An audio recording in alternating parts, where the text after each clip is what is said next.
Hello Taurus, thank you for joining me for your monthly forecast for January 2019 for the Sun or the Ascendant. This year kicks off with Mars, the planet of desire, in quite a tender part of your scope. He's going to be here for the whole of this month, but is going to be forging some very influential links. But also as this year begins, Uranus, the planet of surprises and restlessness, is back in the same sector too. It's going to be joining up with your sign full time, well at least for the next 7 years, on the 6th of March. This combination could make you a bit restless this month, and it's possible that something you've potentially been putting off that's a bit of a thorny issue could call out to you, and it may be to do with change. Change is something that not all of us find easy to embrace. And over the last year, but longer term since 2008, Pluto and then Saturn have been asking you to consider your knowledge base, where you travel, your patterns of life, or just your general approach to your existence. And if you're someone who's been very settled in the way you do things, this may have been a little bit challenging. But this year offers you a huge opportunity, Taurus, to shake things up in a really positive way. But as ever with the planets, we can't be passive to the process. It is actually what we do that counts the most. And this month sees, certainly in the first 4 days, a sense of you being a little on edge.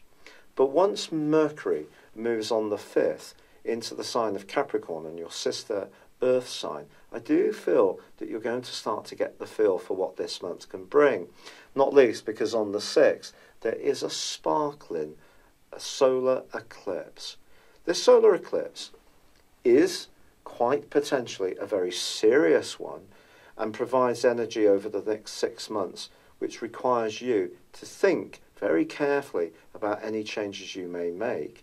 But with the inspirational energies of Neptune tuning in as well, and Uranus ending a backward journey on the same day, really, perhaps it is time to think, are you clinging on to something that has outserved its purpose?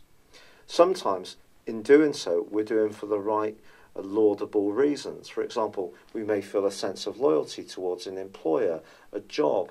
Perhaps we've done a job for some time which has given us a lot of satisfaction, but it's not really fulfilling us. Or you're doing a job purely because of the money.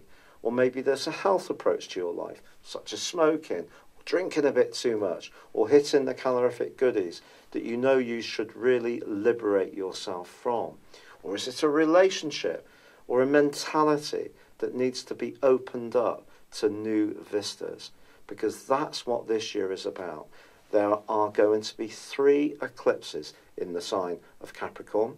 And the first one, on the 6th, as I say, is going to be an important one because of its conjunction with Saturn.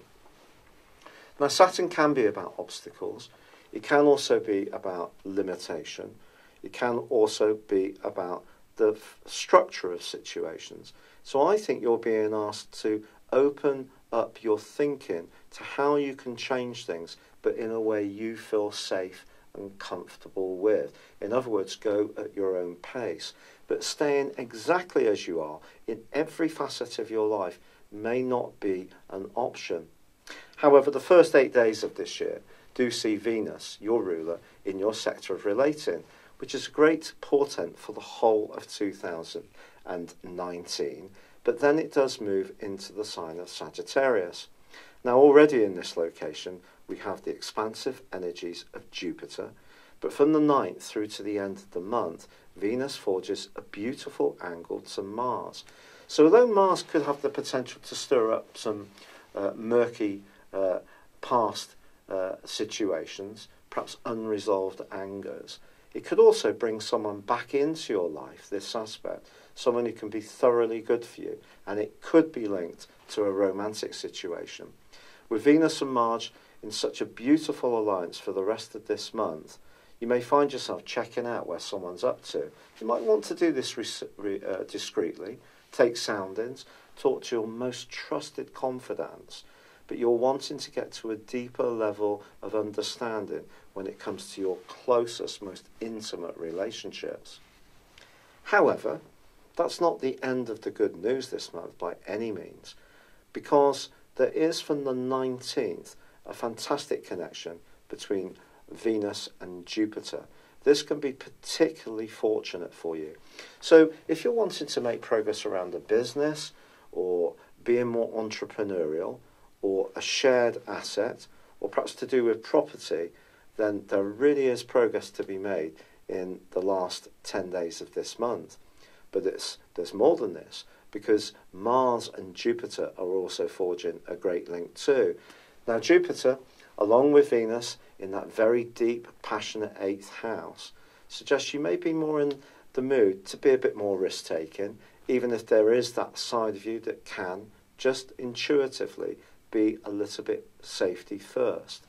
But this, therefore, can be a month where some things may really call out to you to stay as they are, and you may have some dilemmas, and other things can make more sense to change. If you change them initially, do it in a step-by-step way.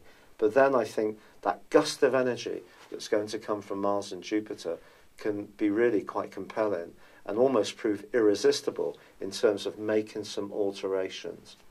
Now there is going to be a clash between the Sun and also Uranus, which goes on in the 4 days before the Sun moves into Aquarius on the 20th. I think this does need some care. It's possible that someone around you could be a little bit loose with something you do share with them. So if you can, keep your astral cards close to your chest during that period of time. But also guard against being overly impulsive in terms of speaking out, especially if you sense an injustice about something where you don't feel someone's being very fair.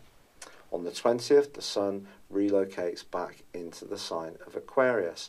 You may ask why the zodiac signs are inhabited by the Sun at different points each year. It's because the Sun doesn't take 363 days to circulate around us. It's actually 365.29 days on average. This is called the animalistic year. So that's why the Sun pitches up at different signs at different times. So it's entering into Aquarius on the 20th, but there is a lunar eclipse which occurs on the 21st in Leo. This is a tender location for you, whereas the Sun has moved into a much more prominent area, an area which is to do with your success in life, career, and your goals and ambitions. Mercury moves on the 25th to join up with the Sun, and the two are conjunct for the rest of the month. A sparkling alliance for sure. But this lunar eclipse links in with the solar eclipse. So what does it mean? It means that even if you do decide to be much more progressive and expansive and adventurous in your approach, which is what you're being asked to do this year in some ways, it's also got to be balanced by how things feel, the lunar eclipse in Leo, and how it works in terms of your role in life. So if you give up a job, what are the ramifications? If you move home, is that going to have an impact on other people? Can you afford it? Is changing a relationship, is there going to be a fallout from it? Most probably. And that's something you may have to contend with over the next 6 months as these two eclipses work collaboratively together. But with Saturn and Neptune in a fab alliance all this month, your instincts, particularly about your future direction in life, can be informed in a very positive way by Neptune. Now, in the last part, probably about the last 6 or 7 weeks of 2018, Neptune was causing a lot of mischief. But now it is a real support to you. It's asking you to think progressively, but at the same time, be very sensitive to your friends, think carefully about your future. Imagine how things could unfold for you.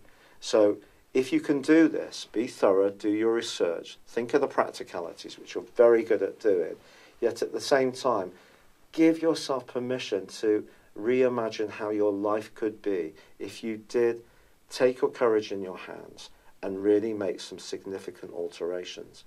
It could come from something like giving yourself the chance to apply for some kind of higher education. Perhaps you never had the chance when you were younger, or had to drop out because you had children. or perhaps applying for a job in a completely different location, or go into a different holiday destination because it will freshen you up. Or if you have a particular set pattern in a day, changing it. Changing the TV programs or the radio programs you listen to, or the music. Anything you change is going to be very stimulating for you in such a positive way. I really wish you well.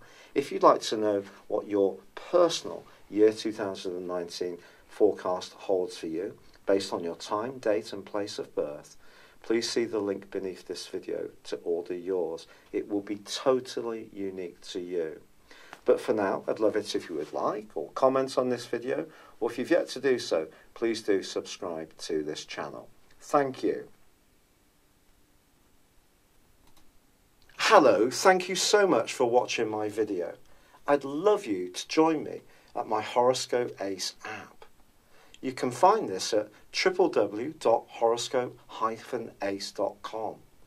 You can use it through Android, iOS, Apple or Facebook. Check out your ascendant or your moon sign, or download your free birth chart. There's all your favourite videos, plus there are daily, weekly, monthly and yearly horoscopes for general, love, Chinese and Indian astrology. If your passion is tarot, there's my brilliant 3-card money or love tarot readings too. And it's all there at www.horoscope-ace.com. Thank you.